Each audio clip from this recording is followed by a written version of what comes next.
we're driving along. I don't know where we are.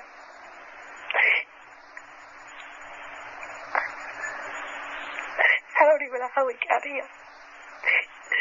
Barney and I, we've been driving, and I don't know how long, and we haven't even been talking. I just been sitting here feeling that something's going to happen. And I'm not really too afraid. Except right now I am. At that time I didn't feel afraid.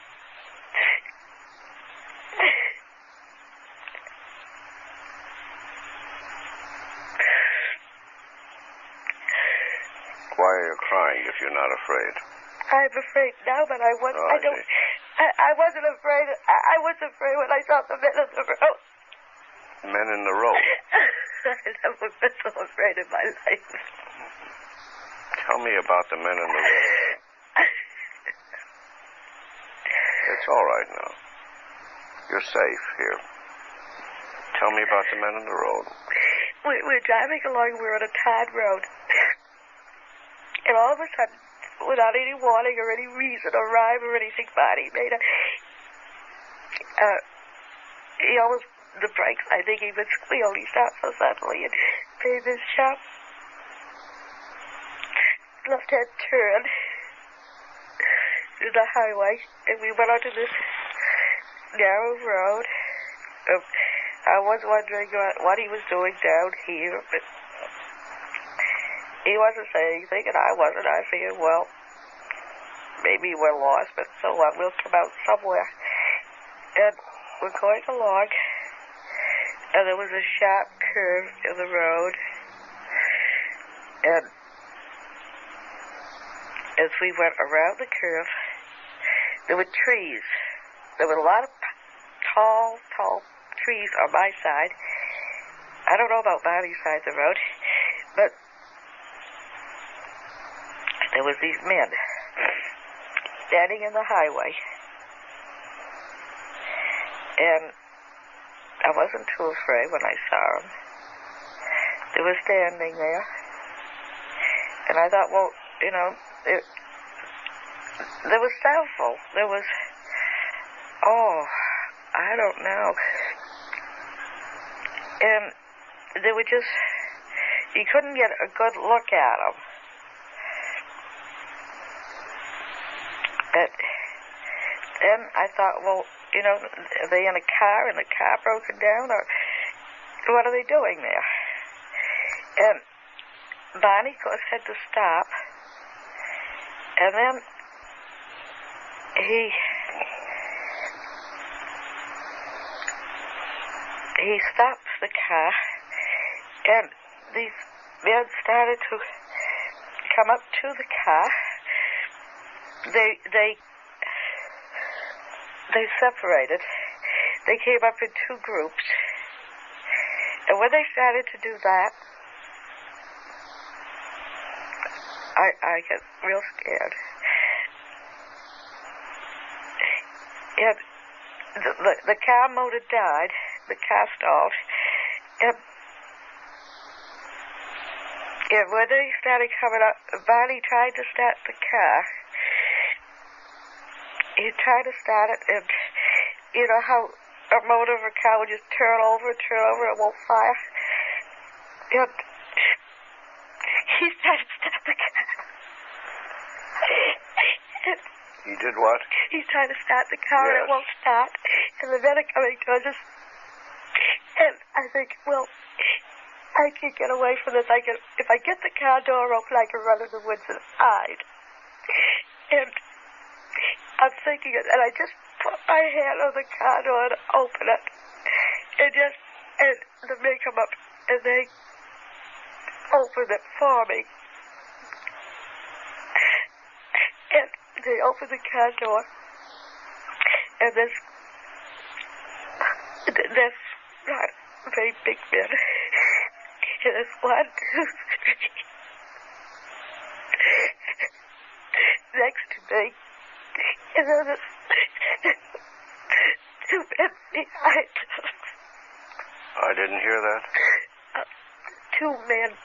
There's a car door, and there's 1, 2, 3 men. Yep. And then there's 1, 2, more behind them. Yes.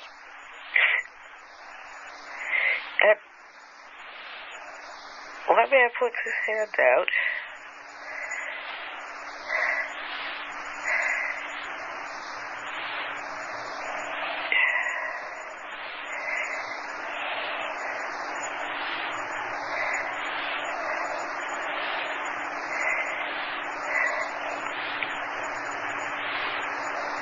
Go on.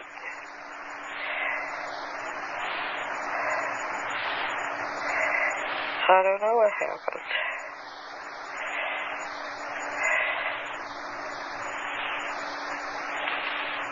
You can remember everything now.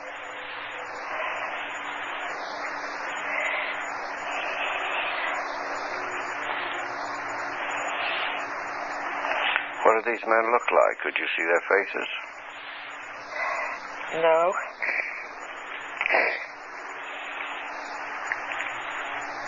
How were they dressed?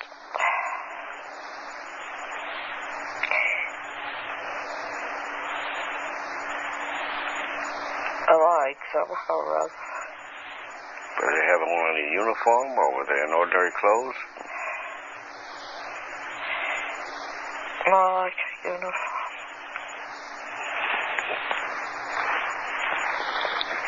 Uniform. Does it resemble any uniform you know? I couldn't see. There's a couple of men behind me, and then there's Barney, and there's a man on each side of him. And my eyes are open. My body's still asleep. He's walking and he's asleep. And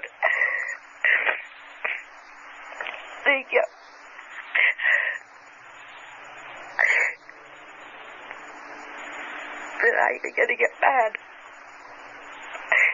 And they go, who the heck are these characters and what do they think they're doing? And so I turn around and I say, Barney, wake up.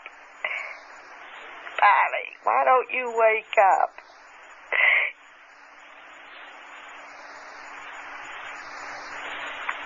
And he doesn't pay any attention. He keeps walking. And I keep going a little bit further, and I turn around and I say his name again, Barney, wake up. And he doesn't pay any attention. And then the man who's walking beside me here says, oh, is his name Barney? And I turned around and I looked at this man, and I figured it's none of his business. So I didn't speak to him. Did we keep walking?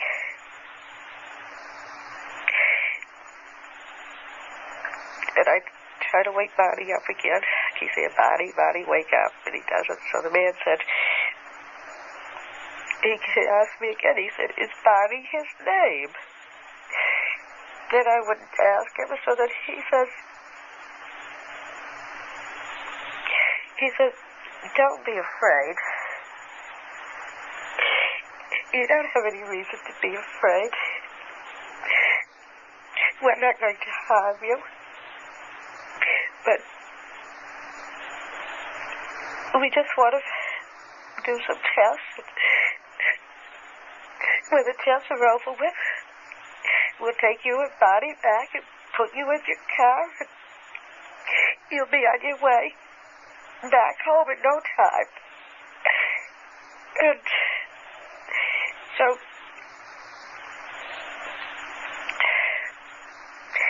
I mean, he was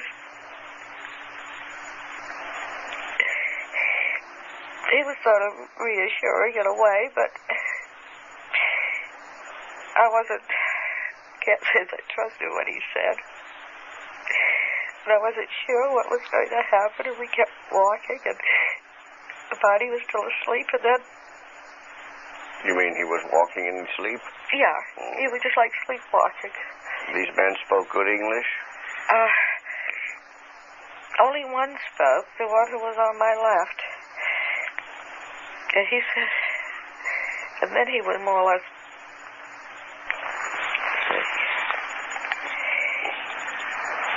he had an accent.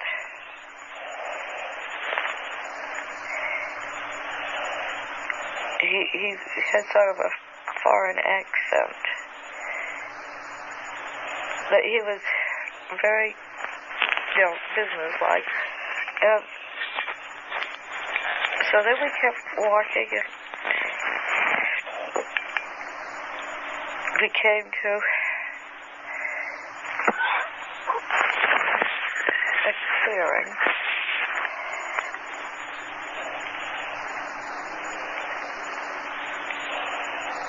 And there was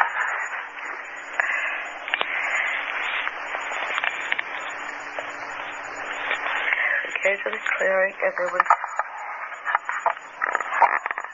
I wish it was lighter so I could get a better picture of it. There was a ramp and a door. There was the object was on the ground. The object was on the ground? Yeah. I think it was the same one I was watching in the sky. And there were trees, and there was a path, and there was this clearing. And this object the clearing I could see just about filled up the clearing.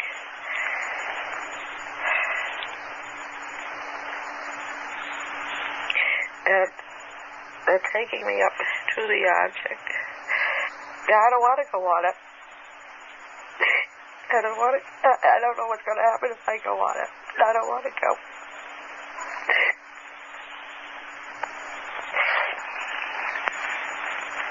And I go up the ramp, and I go inside, and there's a corridor to the left. We go up the corridor.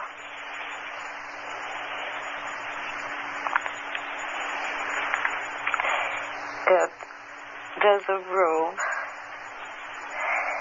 and they start to take me in the room. Some of the men come in the room with this man who speaks English and me. They stay for a minute. I don't know who they are. I guess maybe they're the crew. But they only stay for a minute. And the man who speaks English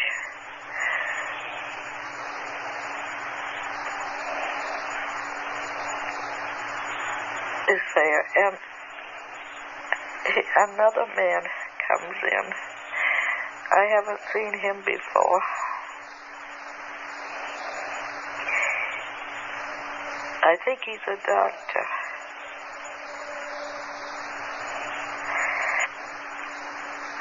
And they came in the door. And I think he's got, I don't know how our nervous system is, but I hope that we'll never have nerve enough to go around kidnapping people right off the highways like he's done. And he tells me to take off my dress. And he told me to take off my dress, and then before I even have a chance hardly to stand up to do it, the examiner, my dress has a zipper down the back. Down the back? Yeah, it has a zipper down the back. And the examiner unzips my dress. It goes way down to my waist, the zipper does. And so I slip my dress off. And so I don't have my dress or my shoes on. And there's a next over away the stool, and then there's sort of in the middle of the room is a table.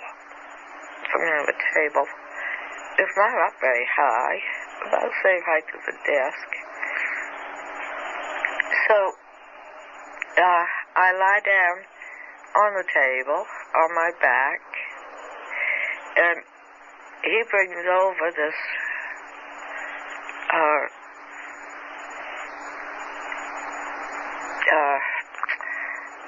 how can I describe it? They're like needles. There's a whole cluster of needles, and each needle has a wire running from it. So then they roll me over on my back.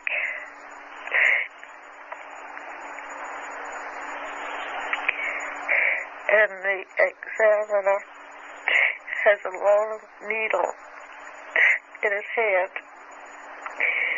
And I see the needle. And it's bigger than any needle I've ever seen.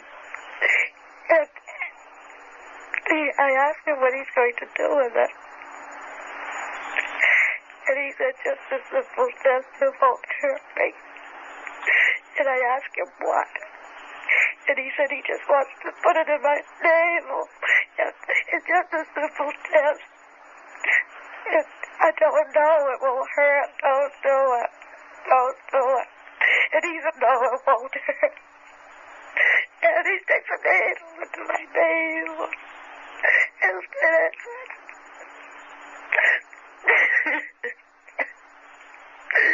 And I'm crying, and I tell him it's hurting, take it out.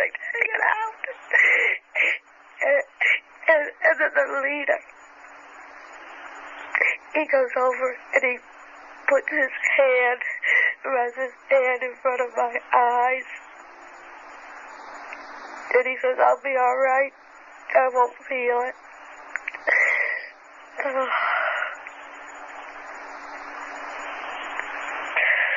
And all the pain goes away.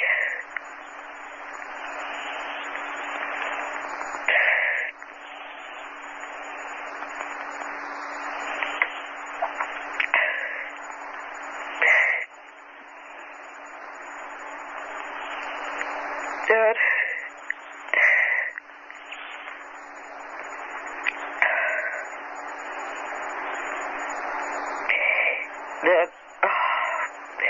But I still, the pain goes away, but I'm still sore from where they put that, I don't know why they put that long needle into my navel.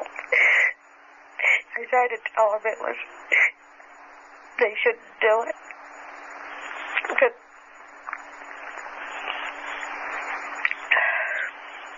did they make any sexual advances to you? No. They didn't? Nope. I asked the leader, I said, why did they stick the needle in my navel? And he said it was a pregnancy test. And I said, well, I don't know what they expected, but that was no pregnancy test here. And he didn't say any more. So, the examiner he helped me get up off the table, and I swung around, and he gave me my shoes, and I put those on and got down on the floor, and my dress was there. And I put my dress on, and I was going to zip it up, and he took a hold of the zipper at the top and pulled it up, and then,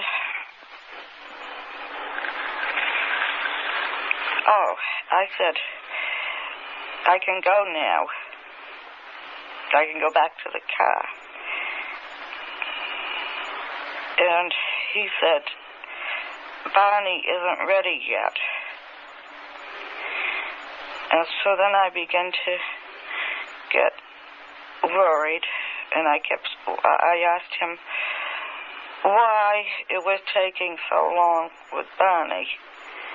And he said, well, they were doing a few more tests with him, but he'd be right along in a minute. And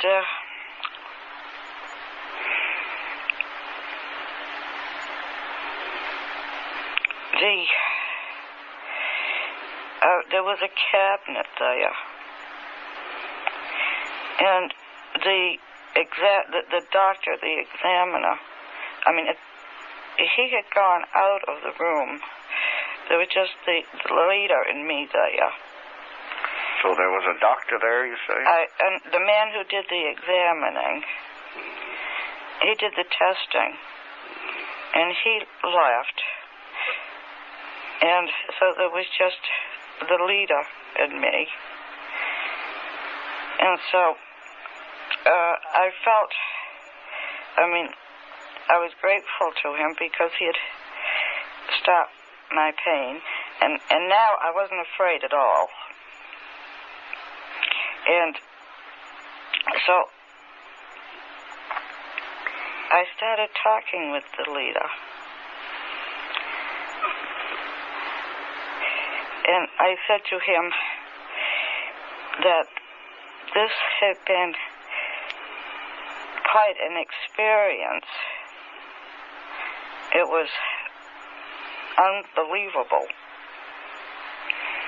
that no one would ever believe me, and that most people didn't even know he was alive, and that what I needed was some proof that this had really happened. So he laughed, and he said, well, what kind of proof did I want? What would I like? And I said, well, if he could give me something to take back with me, then people would believe it. And so he told me to look around, and maybe I could find something I would like to take. And I did, and there wasn't much around, but on the cabinet there was a book, a fairly big book. So I put my hand on the book and I said, could I have this?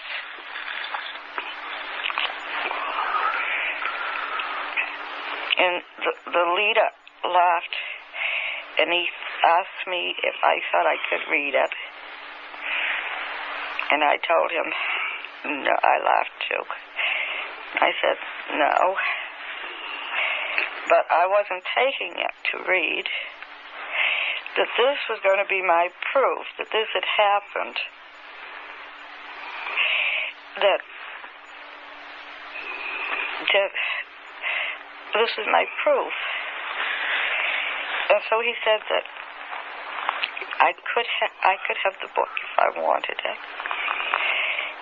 And I picked it up, and I was delighted. This was more than I'd ever hoped for. He went over across the room to the head of the table, and he did something. He opened up, it wasn't like a drawer. He sort of did something in the metal of the wall. There was an opening, and he pulled down a map.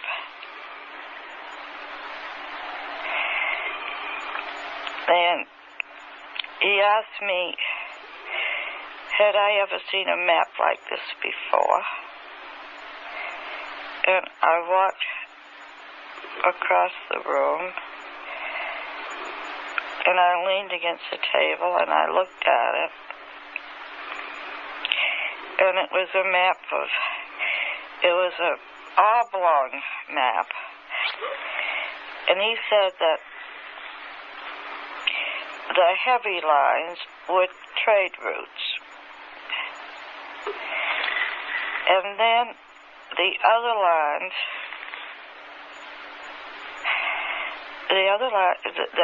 the solid lines were places they went occasionally.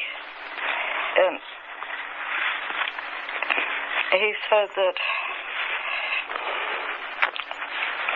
the broken lines were expeditions. So I asked him where was his home port? And he said, where are you on this map? And I looked and I laughed and I said, I don't know. So he said, well then, if you don't know where you are, there wouldn't be any point of my telling you where I am. And he put the map, the map rolled up and he put it back in the space in the wall and closed it. And I felt very stupid because I didn't know where the Earth was on the map. And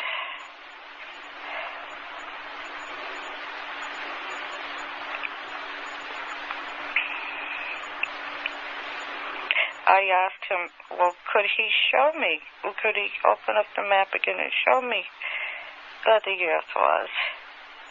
And he just laughed. And then I got the book. I still got the book. I'm carrying the book. I got it in my arms. It's a big book. And so I went back to the cabinet and put the book down and started to look through it again. And there was all of a sudden this noise out in the hall. And some of the other men come in, and with them is the examiner. And they're quite excited. So I asked the leader, I said, what's the matter? Is something happened to Barney? What is that? It's something to do with Barney. And the examiner has me open my mouth, and he starts checking my teeth, and they're tugging at them. And I asked him, what are they trying to do? What were they doing at them? They were tugging at my teeth. At them, yes. Yes. And the examiner said that he was very excited, and he said that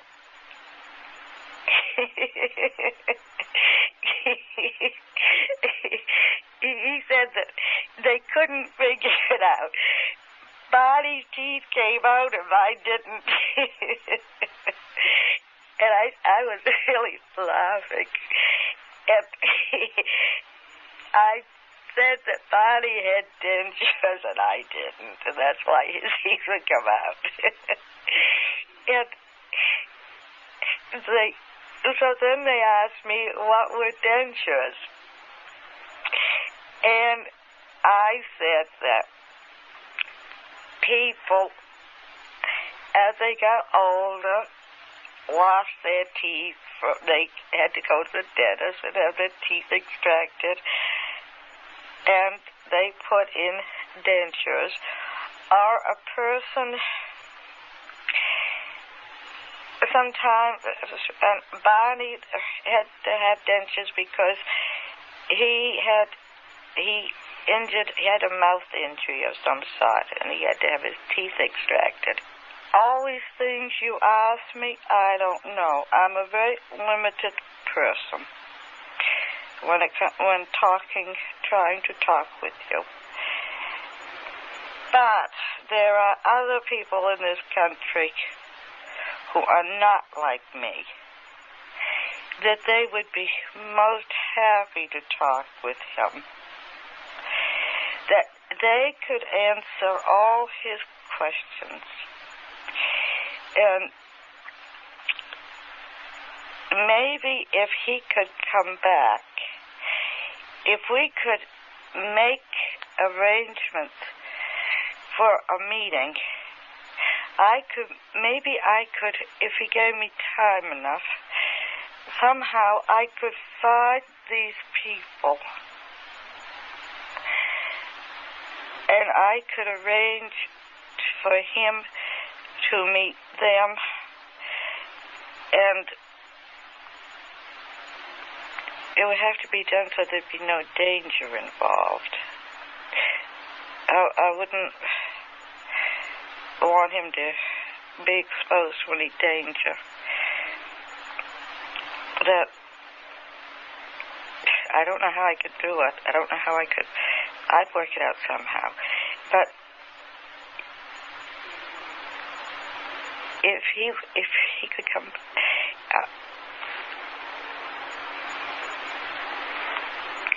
I want him to come back. I want him to.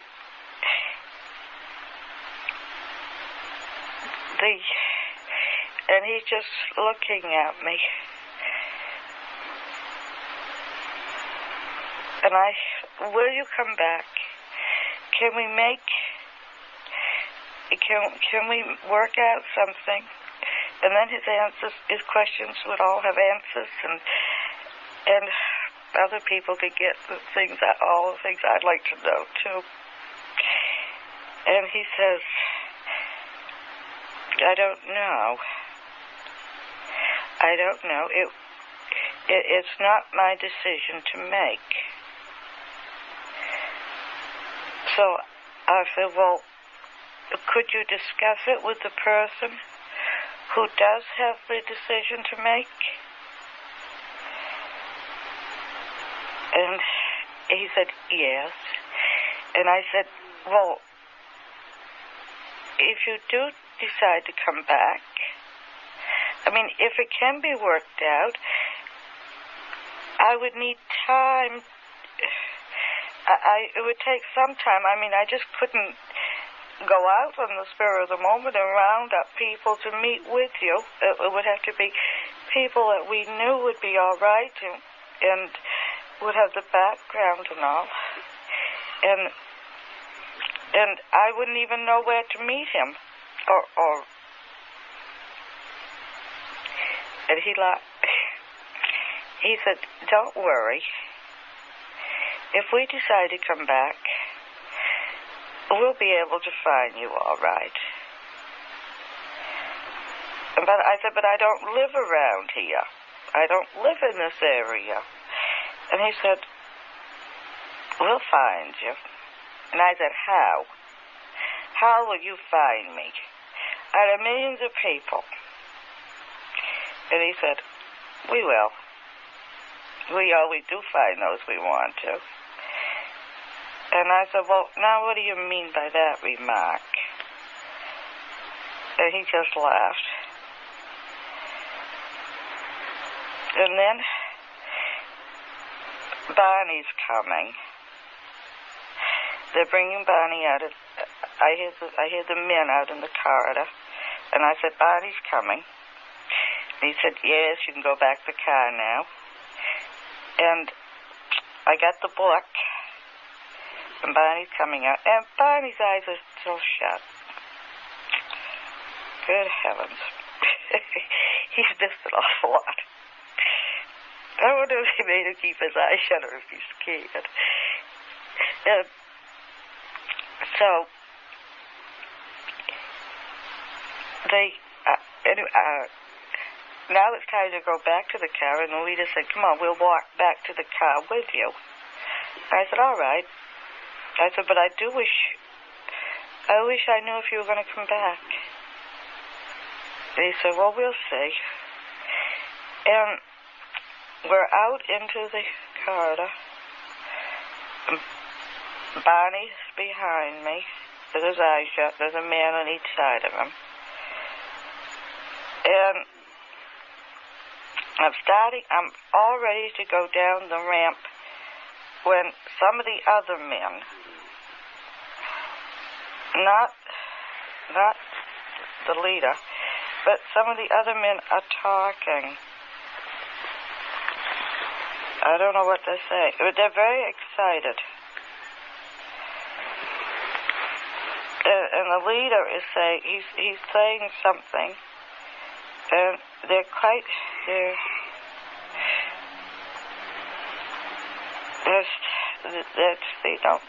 undecided about something. And then,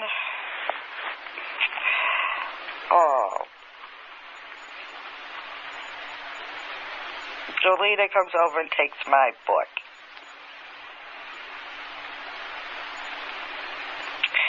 And I said, I'm furious. I said, you promised me I could have the book. You gave me your word I could have it. And he said, I know it.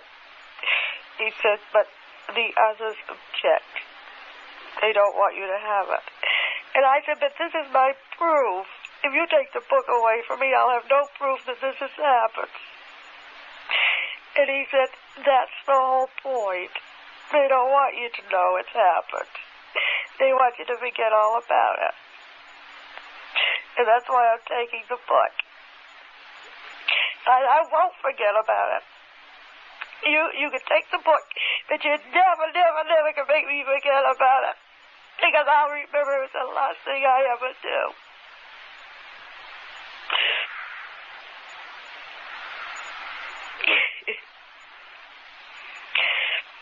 But I want the book. He won't give it to me. And he says, he laughs. He said, maybe you will remember. I don't know. I hope you don't. But maybe you will. But it won't do you any good if you do. Because Barney won't. Barney won't remember one single thing. And not only that, if he should remember anything at all, he's going to remember it differently from you. And all you're going to do is get each other so confused you won't know what's going on. If you do remember, it'd be better if you forgot it anyway. And I said, why? Well, you're trying to threaten me? Because you can't scare me. Because I won't forget it. I'll remember it somehow.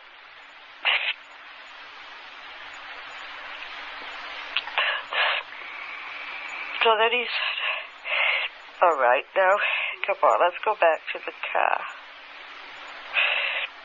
We'll take you back to the car. And,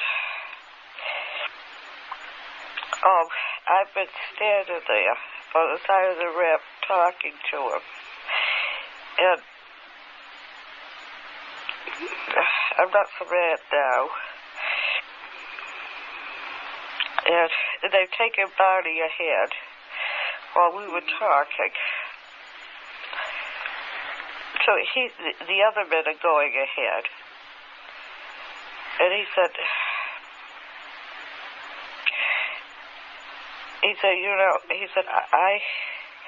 I had no objections to you having the book, but the others object. And they have as much right to make this decision as I do. So I said, all right, I won't be mad at you. But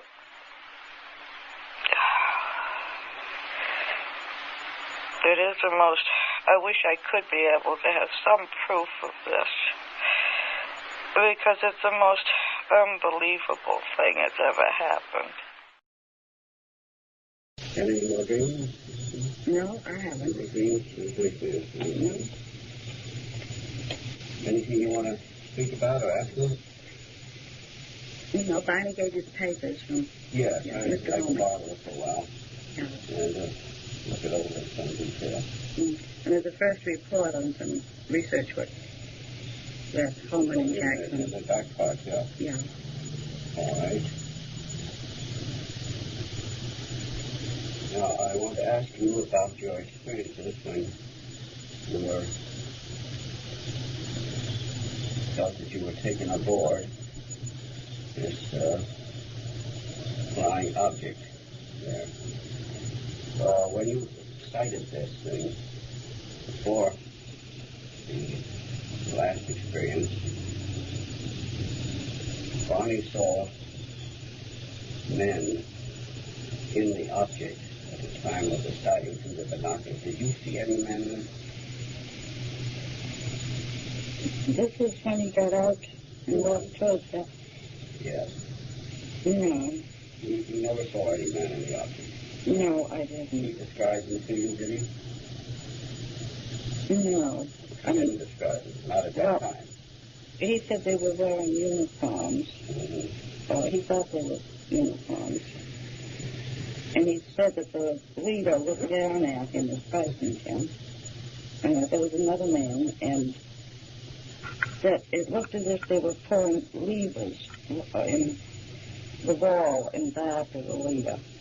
This was at the time. This wasn't later that he told you this. This was at that time, was it? No, not at that moment. But it was during that evening. Was it? Or was it at some time after you'd gotten home?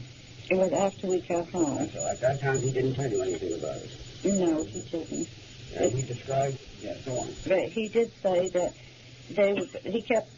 I had the idea that there was someone, he must have seen someone, even though he didn't say so, because he kept saying, they are going to capture us. I see. He didn't say it was going to. I see. He was quite frightened. Yes. And were you frightened? No, I don't think so. Not at that time. I was curious and interested, and I had a feeling of being sort of helpless, that something was going to happen, and I didn't have too much control over it, but I wasn't really afraid, and well, I was sort of looking forward to it. You were looking forward to something happening? Yes. What sort of thing did you look forward to happening? I didn't know what was going to happen. Some new experience. Mm-hmm. Now, when you were supposedly on board, when you say he put this needle into your navel, Yes. was there any blood? Not to my knowledge. Did you find anything after you were home to indicate that something had been put in your navel? Was there any scab or scar or anything that you could see?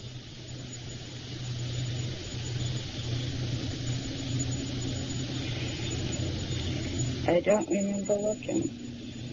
You didn't think of looking? No. So you wouldn't know, and now there is nothing, I take it. I don't think so. When the leader was talking to you, he spoke in English, you said.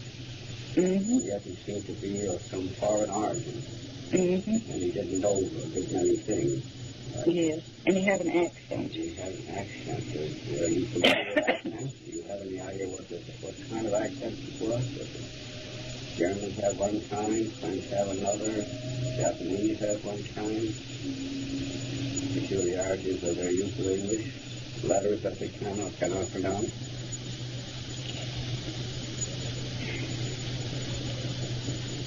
No, I tried. I don't know what kind it was. The examiner had a worse accent than the leader. Did you ask these people their names? No. Why not?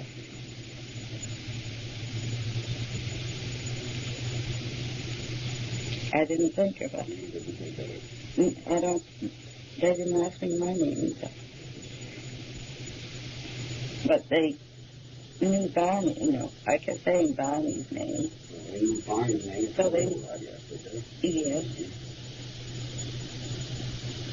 And you and Barney did not talk about these experiences? Afterwards? Right afterwards? Well, at any time afterwards. You said, I believe, that you didn't talk about it on your way home. No, we didn't. But you did tell him about it afterwards, didn't you? Well, I told him, when I said the dreams. You had the dreams. Yeah, I told him I was having nightmares. I mean, it's not really, well, they were nightmares, but they were strange dreams. And, but I didn't tell him about my dreams at that time. And then when Mr. Holman and Mr. Jackson came to the house, and we were trying to, I think it was Mr. Holman, asked us why the trip took so long to come home. And that's when I said, I remembered about the moon being on the ground. The moon was on the ground? Yes. And was that the yellow object? Mm-hmm. Or the light that you saw? It was just like a big moon. Mm-hmm. And it was on the ground. I could see the silhouette of the trees in front of it. And Barney heard all of these things that you told us. They said, well, when they said what took so long, I said, we didn't know what took so long. But then I started to think about the moon being on the ground. And I mentioned seeing this. And Barney said, yeah, he had seen it too. And then we thought, well, we should check and see, try to find out what time the moon set that night. And to see if it was the moon or what it was. And while we were talking about this, I got quite upset. And I don't know if I showed this or not, but when this happened, I had the feeling that I thought of my dreams. And I thought, well, maybe there was some basis of, in my dreams, the last dream I had was the one of being captured. Mm-hmm. And this was I could see the men in the road. And then they were trying to pull me onto this object. And as being told in my dreams, I walked up some steps.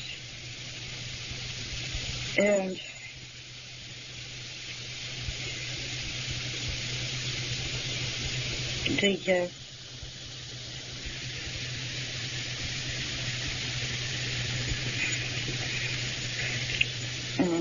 there was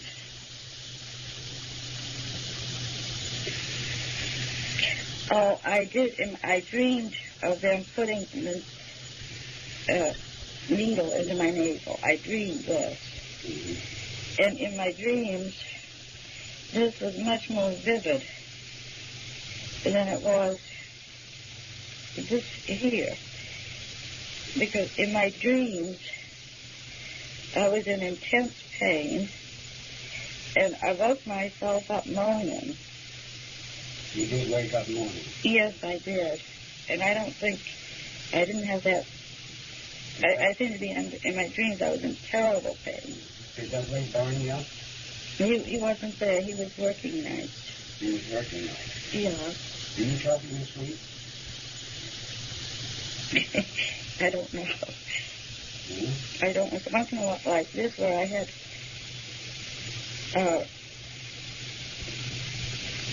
I felt as if I had woken myself up moaning. Well, some of these things you did have when Barney was there, didn't you? No, I think he was working nights. I think you mean every time you dreamed, he was Yeah, working because, nights. yeah. But did you tell him about the dreams? I told him I had dreams. Mm-hmm. But he wouldn't, he didn't want anything to do with them. You know, he wanted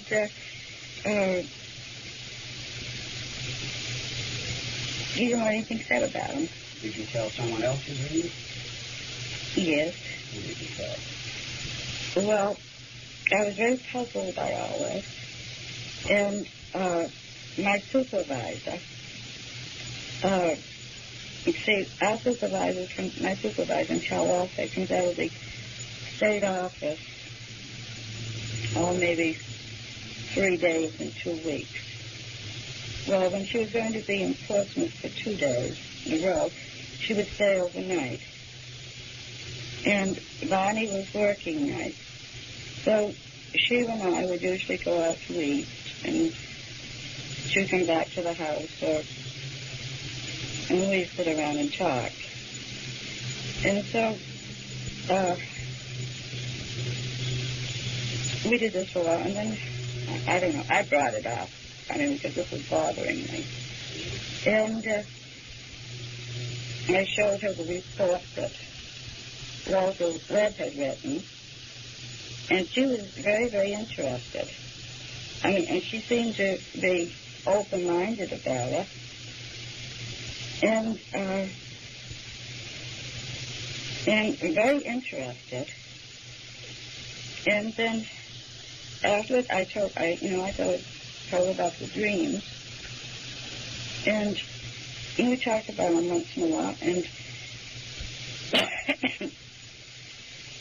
she had said, one day she told me that, she said, well, Betty, for heaven's sake, why don't you realize that this has actually happened to you? She was the one that said it actually happened. Yeah, she said, this must have happened to you. Because if it had not happened, then you wouldn't be reacting this way.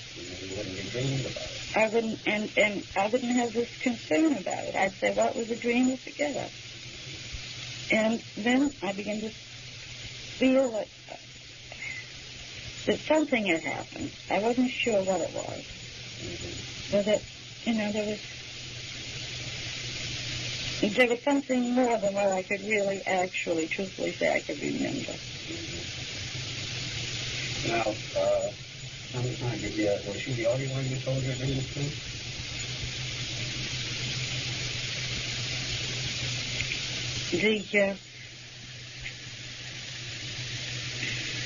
No, I told my sister Janet. Mm-hmm. My sister Janet. And, I mention them probably once in a while. How about I Dot? told, who? Dot? My sister. Upstairs neighbor? Oh, no. Anna? No. Well, did you tell anyone of these dreams in Barney's presence? I think he must have heard me talk about them. You heard you talk about it. Yeah. So he really did know about your experiences, didn't he? He knew some of it. I think, he must have heard me say something about them to somebody. Now, did all these things that you feel happen, didn't that happen in your dreams? Didn't it all have been your dreams? No. Why do you feel so sure of that? Because of the discrepancy. Tell me the discrepancy, just make it so it couldn't have been your dreams. Now, we know your supervisor told you it must have happened. Up until then, you couldn't believe it. I couldn't, yeah. Now, after she told you that, you see the captain. What sort of discrepancy? Well, I had the feeling You that... didn't know about discrepancies because you couldn't remember his experience, you told me. Well, I knew what I had dreamed. Yes. And But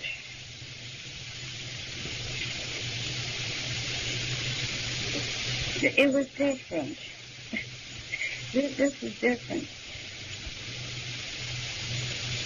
What makes the difference? There's so much more, and Suppose there's so much more that there's parts of dream that you couldn't remember. One doesn't always remember all of the dreams. Isn't that possible? I don't know. In other words, the dreams that you can remember did not have everything that you were able to tell me. Is that right? That's true.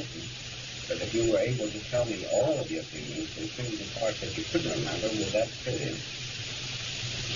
No, because some things were different. Some things were different. Yes. Well, could it be then that when you remember the dreams, some things were different? You just remember differently. Because you were afraid to remember everything. You mean in my dreams I would have been afraid to No, remember? when you tried to remember your dreams. Do you follow me? If you remember dreams, some parts of it, sometimes you forget parts of dreams. Yeah, this is... Because you're fearful. You know that, I think, in your own dreams. Mm-hmm. And there might be some parts of the dream that are misremembered for certain reasons. Is that possible? Well, now I dreamed... In my dreams, I walked up steps. Mm-hmm. And here, I didn't walk up steps. I walked up a ramp. Yes. So is that a very significant difference, you think? I don't know. When you walk up. But the map, I could almost...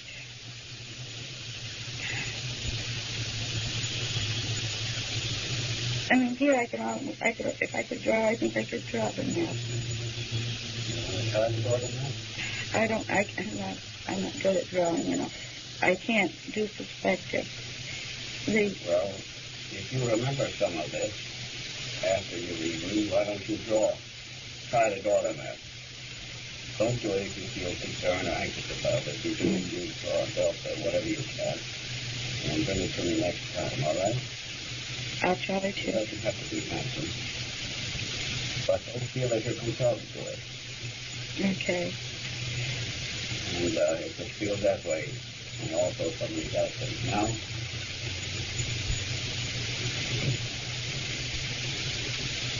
what other discrepancies? You mentioned the difference between the ramp and the stairs. And,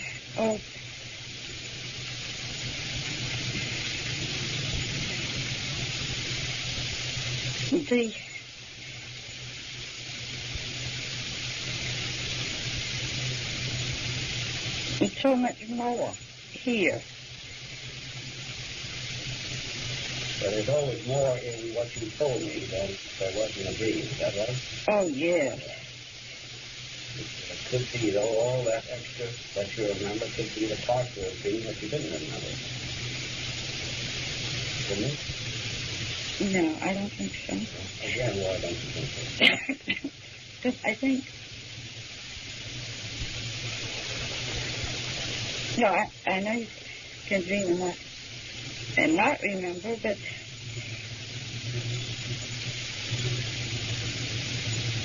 I'll give you a account of experience with each man who refused to speak our language, and yet didn't know a lot of things about it, like dentures and aging and things like that, and you thought they came from another world, I think, didn't you? Mm-hmm. Yes. How did they know all about this? How could that happen? Did you try to explain that to yourself? On how they could speak English? How did this happen that they could communicate with you in this way? And yet they were not of this world.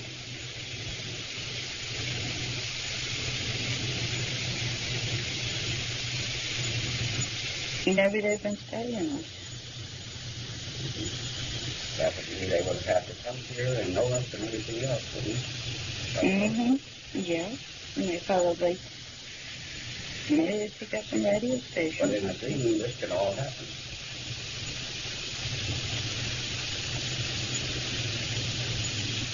Things don't have to be explained in a dream. Did you feel that they could communicate with you in any other way than words? Were they able to transfer thoughts?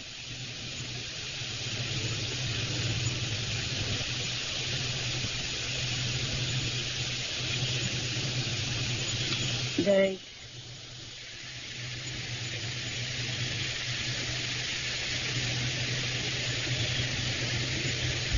I don't know about that. Do you believe that thoughts can be transferred? Do you believe that? Yes, You believe I that do to a certain extent. Have you been able to transfer your thoughts to anyone or to see someone else's thoughts? Well, Barney and I'm always saying the same thing at the same time. I mean, this type of thing. But do you communicate in any other way? Could you have communicated all of this to Barney by thought transfer? Impossible. You don't think so? No, I don't know if I would believe him to that extent. I mean, like sometimes it would. I used to have a teacher in college, and I would sit in the front row, and if I was bored, I'd sit there and I would say, scratch your face, and like this, I scratch your leg, and then wait to see how long it would take him to do it. Play around like this. Mm-hmm. So you wanted to see how much power there was in thought. Yeah. But you had no such communication between yourself and these strangers?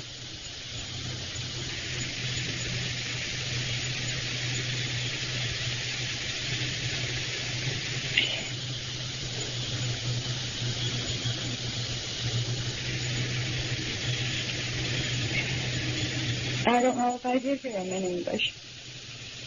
Or you didn't hear them in English? I don't know.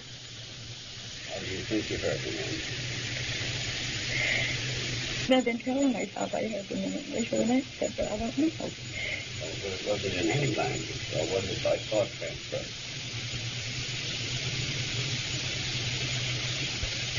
I knew what they were saying, You knew what they were saying. and they knew what I was saying. All right, it won't trouble you. It's all right. So do you think that was by some form of thought transfer?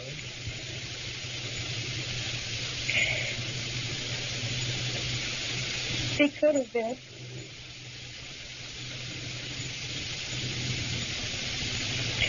But if it was, I knew what they were thinking. You knew what they were thinking. You rather liked this leader, didn't you? I was afraid of him at first. But afterwards? Well, and I began to feel that they weren't going to harm me. So it all worked out, so you're not harmed and everything is all right. Yeah. All right now. You've been tired before. Mm. Any reason for it? No, because I've been just so tired. Everything that I had to say. Did they help you? Mm-hmm. Have you recalling much of your experiences? Yeah, I think so. Mm-hmm.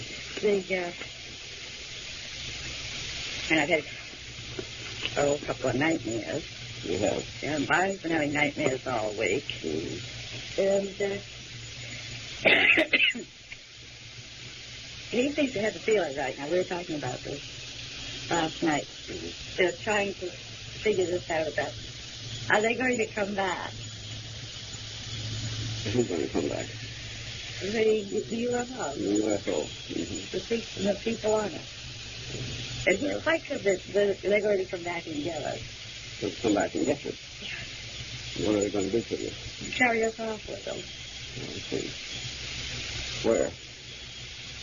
I don't know where they would carry us. Mm-hmm. So we've been discussing this, and I said, well, this is because they had told us to forget about it. Mm-hmm. And now we've defied them by not forgetting about it. So he's feeling guilty, probably. And he thinks that he deserves to get captured and carted off. Because we're defying them. Yeah. Mm-hmm. Now, you say you've had some nightmares. Did you tell each other about them? Yes. What are your nightmares been like? Well, one I had, and we've been talking about this, that we were riding along, and I could see this object going through the sky. It was light, and I was all excited, and I was saying to Barney, there they are. You know, we're finally going to meet them. Mm-hmm. And they land, and we see them land, and we're quite excited about this. Mm-hmm. And then I see them in the road. Mm-hmm. And then when I see them, before this, I have no fear whatsoever. And I'm looking forward to meeting whoever these people are.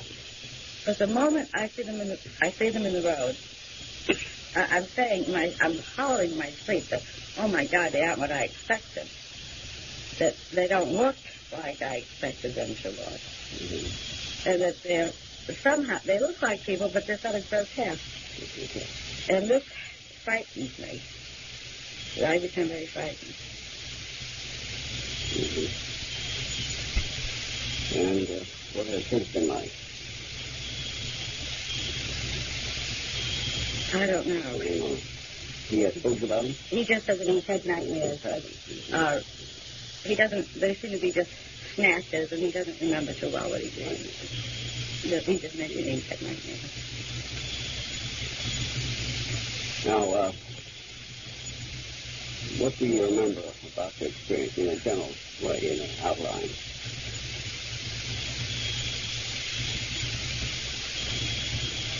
Well, because I remember what I remembered before about seeing UFOs. I mean, having it come down. Mm-hmm. That, there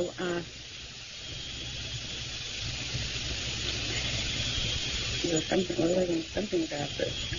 Oh, one thing, that after we were beached, just before we were beached, when Barney told me to look out and see it, I did. You did it, yeah. I looked out and I thought, but I kept saying I didn't see it because I was expecting to see the light. This is what I was looking for, and I didn't see the light. Well, what did you see? I saw the bottom of it. I see. And I could, it was right over the car, so that I couldn't see, it was a bright light night, and I couldn't see the stars. And I knew there was this big dark mass over the top of the car. This was going away. This was directly over the car. How about that period of time that you've been counseled? You remember any of that? That Mr. Holman pointed out? Oh, yes. Well, you know, what happened then? About going around the corner and the side road and the men in the road. Yeah. I can remember that. And after that? I can remember I was asleep and walking in the woods and going on the ship. You remember going on the ship? Remember what happened on the ship? Being examined, yeah. So you do remember that now. And this is what you had forgotten. Mm-hmm. So I will take it that you have been in secret there. If I told you would remember those things that you could remember without being secret there. Even though you have had nightmares. Yeah, well, I had the feeling of those so many things which it's just churning. So many things I want to remember, and I gotta. Yeah, well, don't struggle with it. No. Don't struggle with it. And if you have these dreams, they will be dreams. Now I want you to tell me your dreams. The dreams that you had, and which you told to some of your friends and to your supervisor. Tell me the main dream of it now. Tell me the main dream. One has the most in it.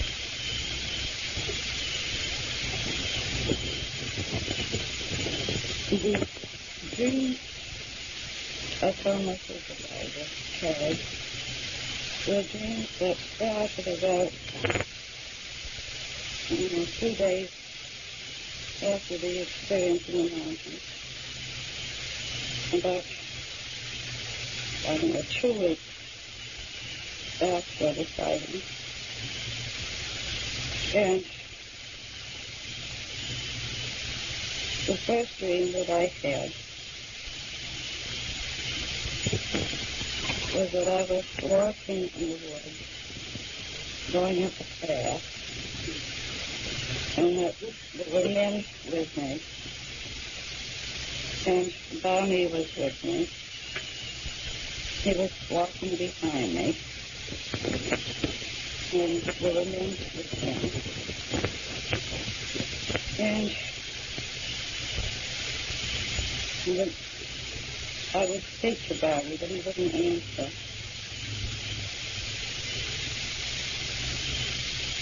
And then we came to this object on the ground, and there was a door, and I knew they wanted me to go inside, and I didn't want to, and they told me I had to. And I went up the steps, and I went inside, and there was a room, and they told me to go in the room, and they took Barney. I wanted Barney to stay with me, but they took him to another room, and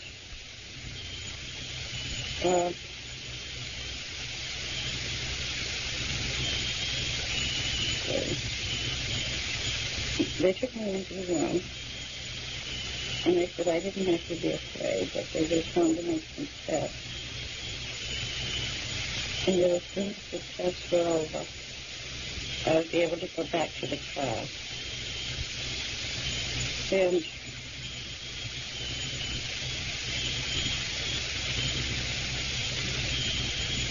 they gave me the daycare.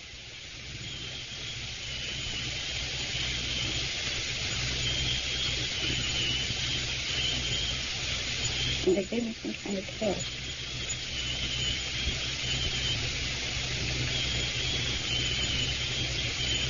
Yes, you remember the test. They gave me the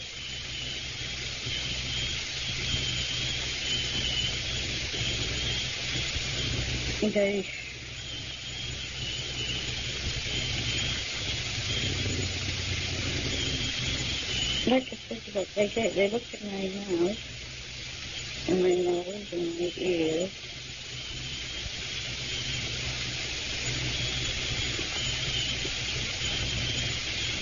And they checked my back.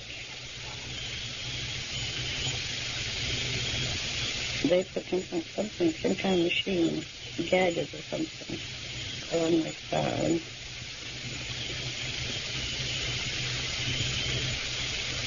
And then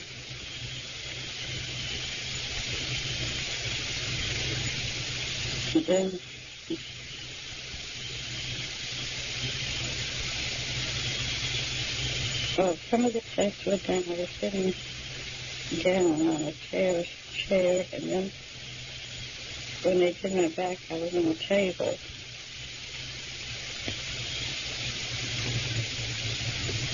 And then they were through with me. And I had to wait because it went through with Barney. And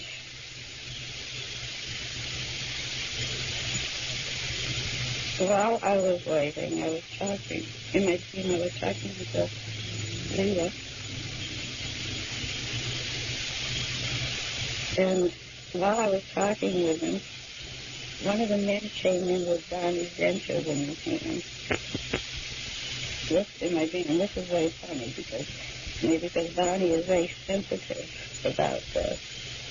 And most people don't know he wears them. And he doesn't like for people to know this. And I thought, well, he's going to be angry about this. And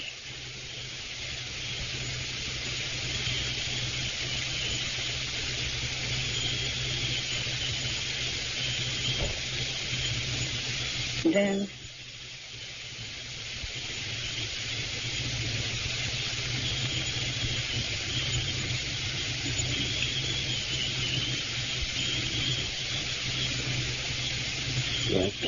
I talked to it then. I talked to the waiter. How were you able to talk to him?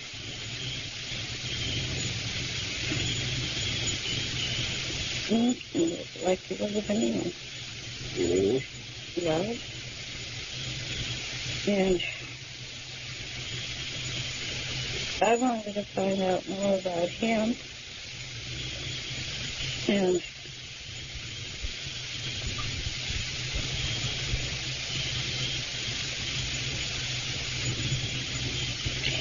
there was a book on the table, a nice table cabinet. And I tried to look at it.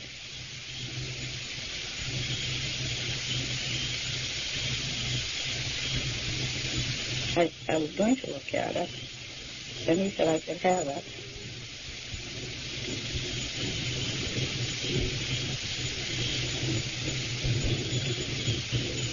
And then Barney came out of the other room. And then the leader changed his mind. He wouldn't let me have the book. Mm-hmm. Hey, why not?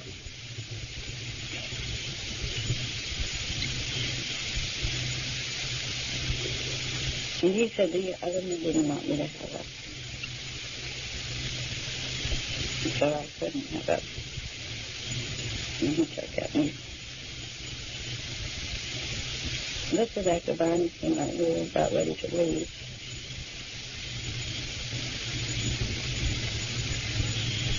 And then they took us back to the car.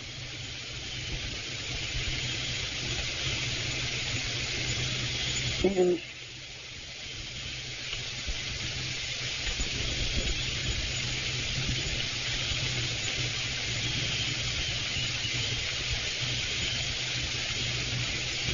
we waited until they left.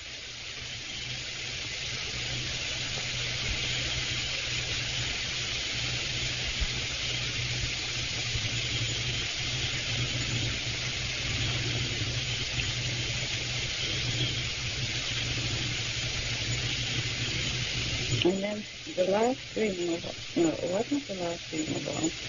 The next, I had these dreams. I don't know where they started or stopped. But then I had a dream of this. I had a dream of these men being around the car. This is a series of dreams. This is the last dream I had. But these men were around the car. And I couldn't get out, and I was afraid. And I was trying to get out, and I couldn't. And I woke up on the screen. And I only had these dreams. I just had a series of them, probably over a week's period of time. Did you tell Barney? Did you wake him and tell him the dream? He was working nights. Oh. He wasn't home. But I did tell him that I was having some nightmares, because I usually don't have nightmares. Well, now, this was the major dream that you just told me. There were others. Did there were similar dreams, or did they differ in any respect, or was it about something else? No, there was one. But these are all dreams about them coming back. About them coming back? Yes. That were sort of Well, there was one that I've had 2 or 3 times. And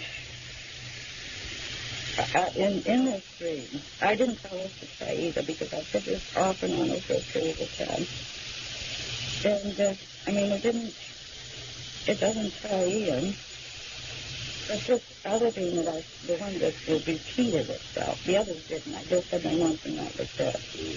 Because I think,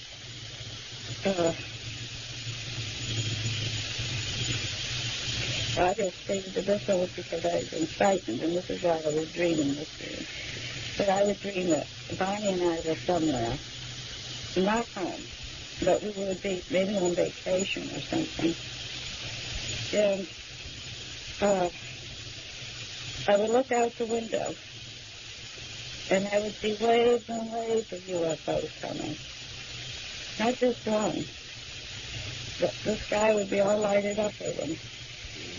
And I would say, oh, Barney, come on, let's go out. They're back. Let's go out and meet them. And then they would start doing something. I don't know if it was dropping bombs or what. But the whole world would get on fire. They would be all exploding, like a bombing. I suppose I've never seen one. And then I would get very frightened and say that they wanted that they wanted to destroy us or capture us or something like that. And that's been recurring to you. Yeah. In the big dream about being examined, did they use any instruments on you? Of any sort? They had like a flashlight that they looked in my mouth. And Can you take any samples or anything? Is any needles on you? they had a machine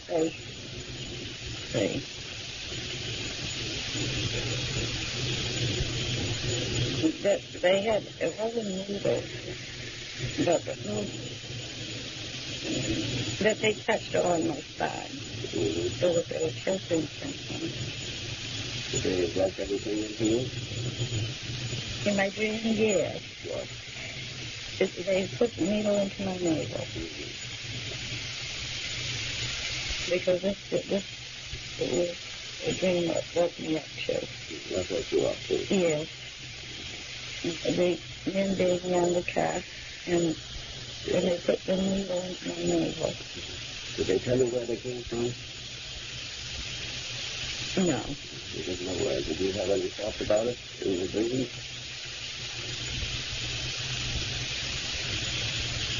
Or you just took it for granted? I just took it for granted. They showed you any maps or charts or anything like that?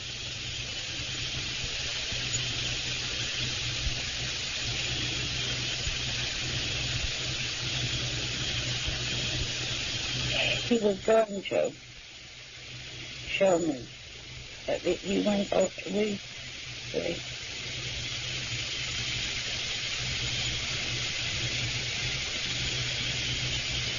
He was going to show me a chart. And he pulled it down like a little window shade. Mm-hmm. And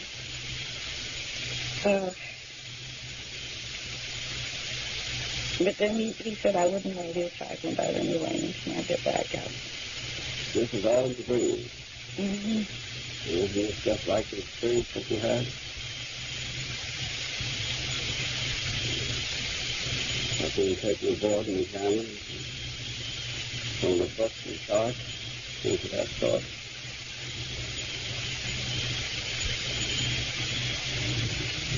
I don't think so. Well, what's the difference? Whatever the difference. Where does it differ from my dream from what really happened? Yes, and what you told me happened.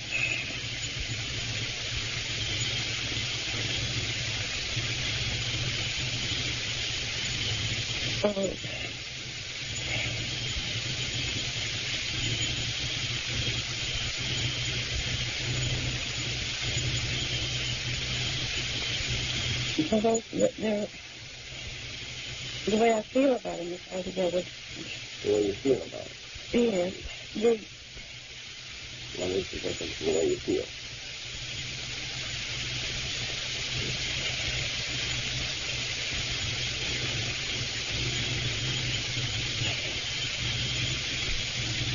I know it really happened. I know that's the same as your dream. No, it isn't. What is the difference?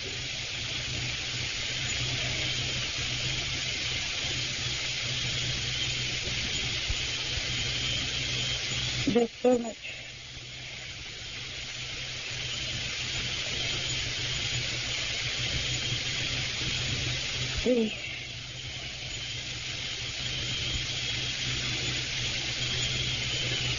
What really happened, there was so much more to it. And well, what really happened that wasn't in the dream? the men,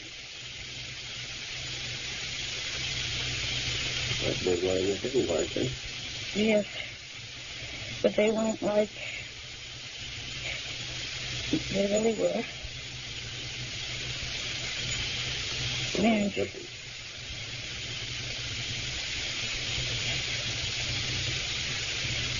in my dream, they were just people. They were what? They were people. Yeah.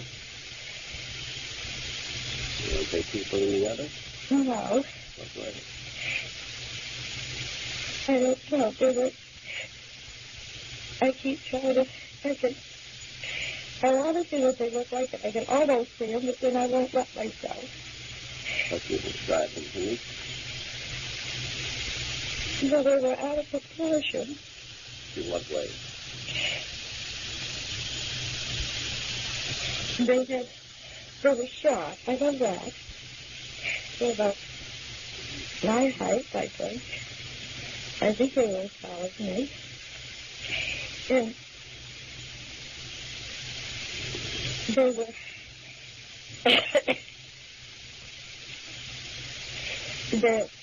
their bodies were different. They had the chest. They were thick. Their chest was thick. They were almost, they weren't round in the waist up, but they weren't wide and flat. I'm not making sense.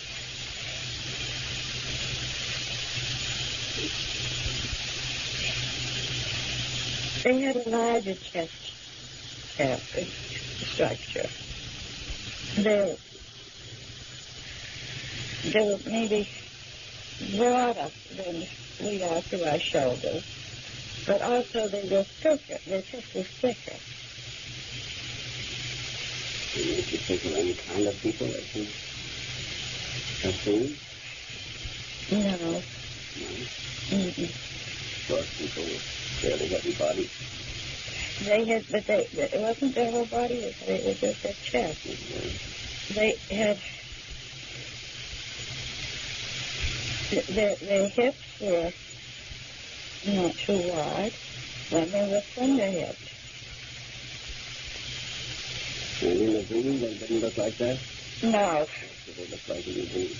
like people. Like people, these are people only different body clothes. What you tell me?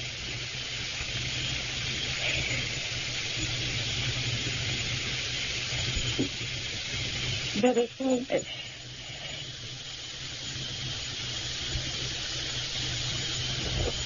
it was more than that.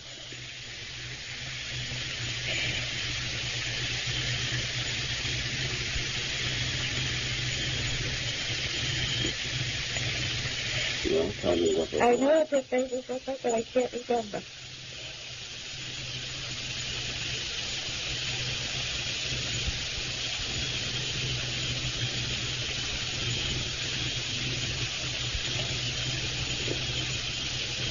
I want to say that their faces look like people, but I can't say what they did, but I can't say what they did look like. They talk like people.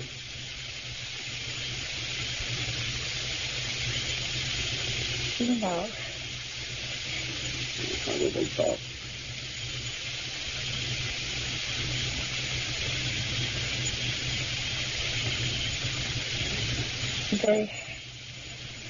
I just knew what they were saying, what they wanted me to know. No. They transfer their thoughts to you? Somehow or other, I don't know how. Apparently they talk in the same way that you do, in the same language, rather. Well, I would understand it in English. You understand it in English. But I can't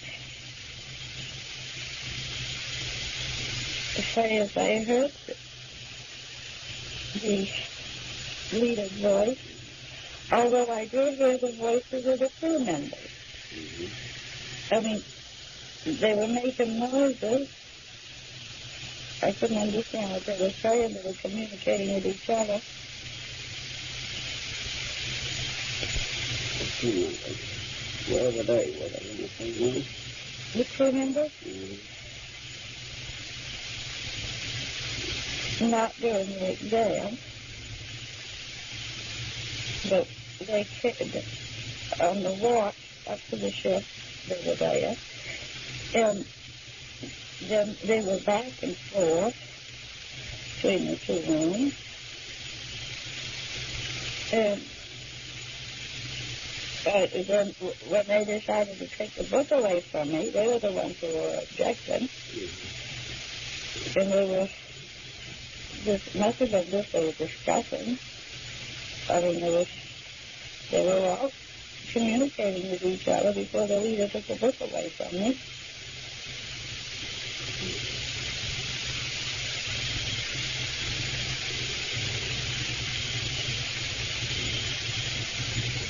Well, so far, the only difference we have seemingly between your dream and your experience, as you have it, is a difference in your feeling about it. That one was a dream and the other one was real. Well, and then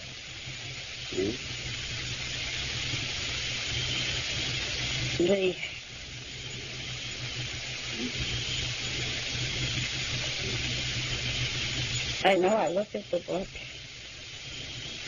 but I saw the map, and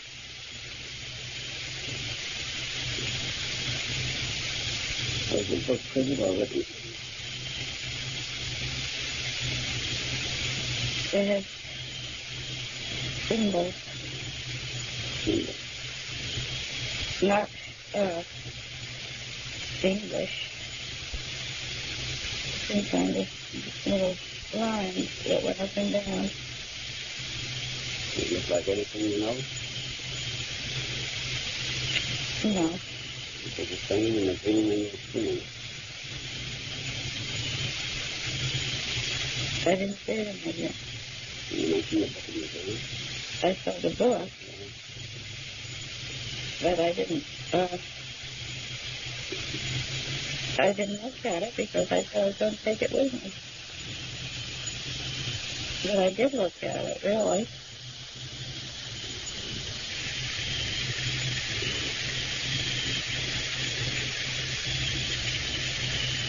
And the men were different than I dreamed and what they really were. Well, I would say in a dream they looked normal. Yeah. The ones you described also looked normal as far as I can see, except that they were very short and described as short and having a large chest. A normal man can look that way, can't they? Not like this. Not like that. No. I never seen people who look like this. They look like any of those pictures you've seen of people from outer space, like Martians. I don't think I've ever seen it. You haven't seen some of the pictures that they have of those things? No. Or I might have somewhere, but I don't ever remember. I always thought it was, I was thinking spiders. Or spiders. Yeah. Did you ever dream of the spiders? No. Did these appear in any other dream? These men? Yes. I didn't dream of them. You mean? Any of it appear in any other dream? Well, all your dreams tend to be alike. So what do you mean? Well, you dream quite a bit, haven't you? Yeah, I had these dreams. I had them once, and that was the end of it. Except for the dream about the UFOs coming over in large numbers to attack. So any of your dreams of sighting a UFO? No.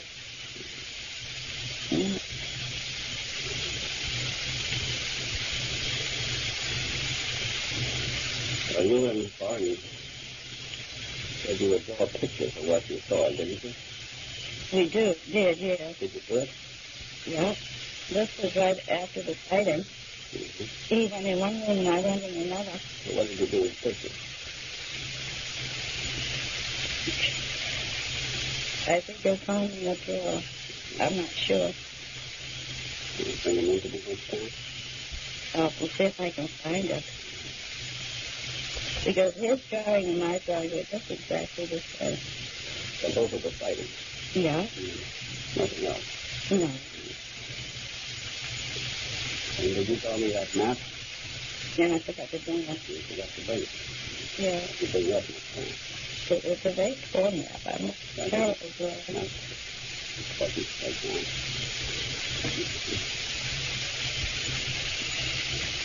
Before we go on, what about the dream you had to see for daylight? Oh, the one of... I had two dreams. The first one was seeing UFO, and I was outside and they told Barney that we were going to meet the people on it. And then we did see them, and they were very frightening. They were frightening? Yes. What did they look like? I couldn't see close. They were too far away to see. They were like the men in your experience?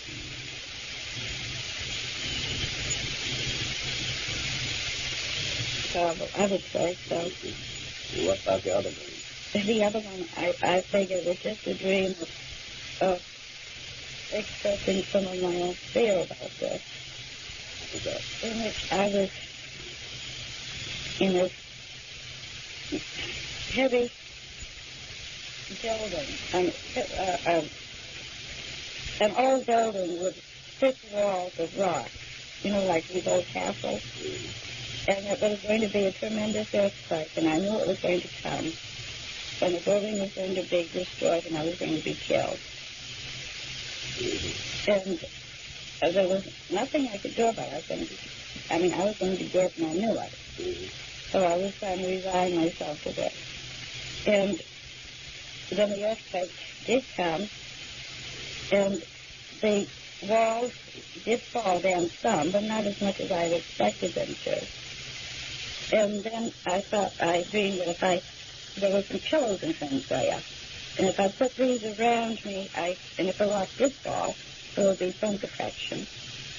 And I did this, but none of the rocks fell, and the earthquake stopped. And then there was a big fire. I could look out, and there was a big fire, and I thought, well, the earthquake's over with now it's going to be replaced by a fire. And I was thinking, well, I should get out and get away from the fire. And then a group of men came, and they led me through a path in the woods, and I was safe. They led you through a path in the woods, and you were safe. Like coming off the... Yeah. Oh, and in the meanwhile, also in my dream, it was, and I thought, well, this is probably Delphic, the dog. But in my dream, in this building, there was a room way in the back, and there was a dog I owned in the room. But it was a big dog. And I wasn't concerned about the dog, because I knew the dog would be all right.